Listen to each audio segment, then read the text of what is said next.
Oh, I cannot wait to see what Epic Voice Guy and the All This Trailer Gang thinks of this god-awful movie. I did a reaction of first viewing of the movie. Gosh, I really hated the movie.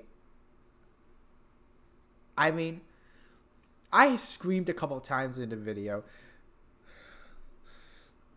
Even though I covered my mouth like this, but this movie has got me so angry because, well, it's insulting my childhood.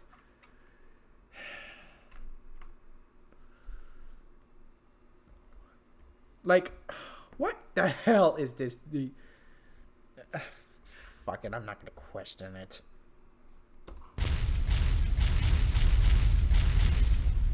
This episode is brought to you by Never Surrender, a Galaxy Quest documentary. Learn more at fandom.link/neversurrender.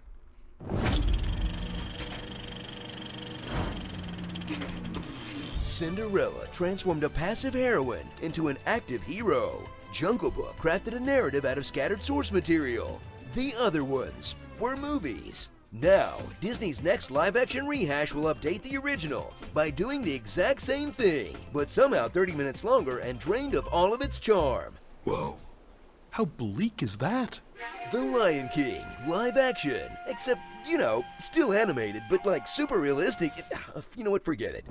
Journey to the savannah, deep inside the heart of a CGI render farm, for a film that brings animals to life with such uncanny realism. Someone should have realized early on that this was a bad choice for a kid's musical, since these ultra-realistic beasts look dull when they sing. It means no worries for the rest of your day. And sing horribly. Don't even try to dance, and their animal faces can't, act. He tried to save me. It Nope. was an accident. I'm sorry, Nala. I came as soon as I could. A bird's face cannot look somber. That's crazy. This movie turns you into Brian Fellows. He's starting to make me mad. He better shut up.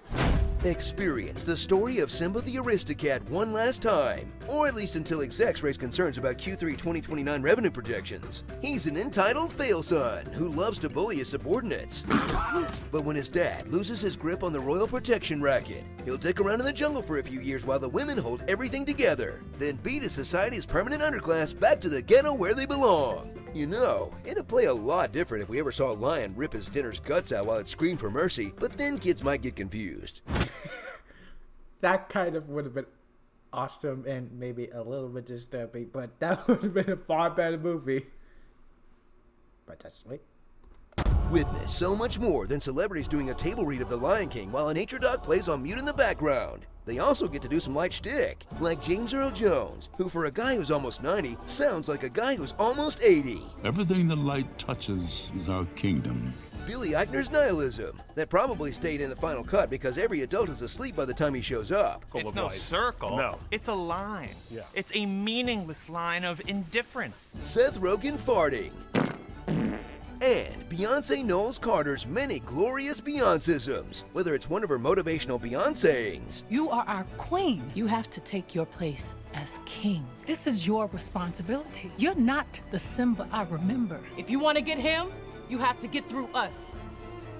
Are you with me, lions? Or some of her inspirational Beyonce singing. Stand up and fight. The important thing to remember is that these are just observations about Beyonce combined with some light wordplay. They are not, I repeat, not jokes at her expense. I value my family's safety and I'm saying this of my own free will. Oh geez, they're here. So gather around for another massive Disney self-own, in that all they do is make massive amounts of money off things they already own, that started with a near-perfect film, but grab critical failure out of the jaws of success. Like, why would you turn Be Prepared into spoken word? The need for a different dream. He can sing.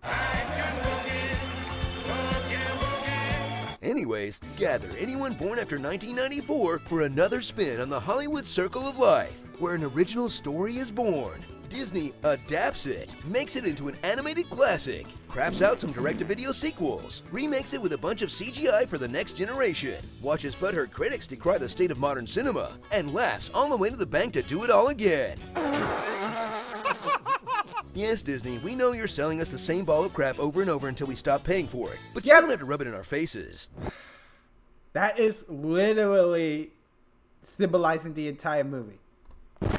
Starring Simba, a cat going through puberty, Lord of Roar, Destiny's Wild, 12 Years in a Cave, Let's go, Lions! Let's go! Last Week Tonight. I'm Forrest Gump. Well, I'll be a monkey and also an uncle. And avoiding rumors of Timon and Pumbaa being a gay couple by giving one of them a kid. National Geographic presents Beyonce's Lion King.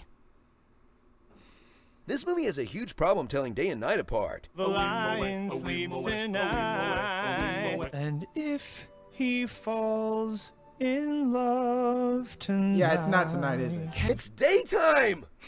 Thank you. I'm disappointed that he didn't bring up that the singing is awful. And yep, some things they said, like it sucked out the charm and stuff. Yep, they got it right, though. I'm not surprised they didn't do the angry screaming as time moves on. Like they get more angry and the voice gets louder and louder. That would have been funny. I mean, the closest thing is it's daytime, but that's it. And for the record, I enjoy the Lion King DVD sequels. I actually do, really do.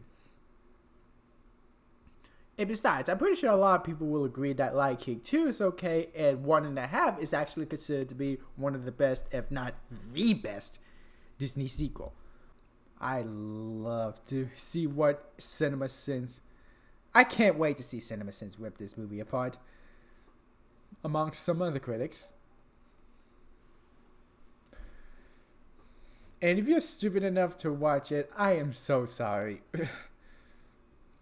I told my mother to not watch it, but she just watches it anyway. God bless her soul. Well, if you like what you see, consider liking and subscribing. Good day or night.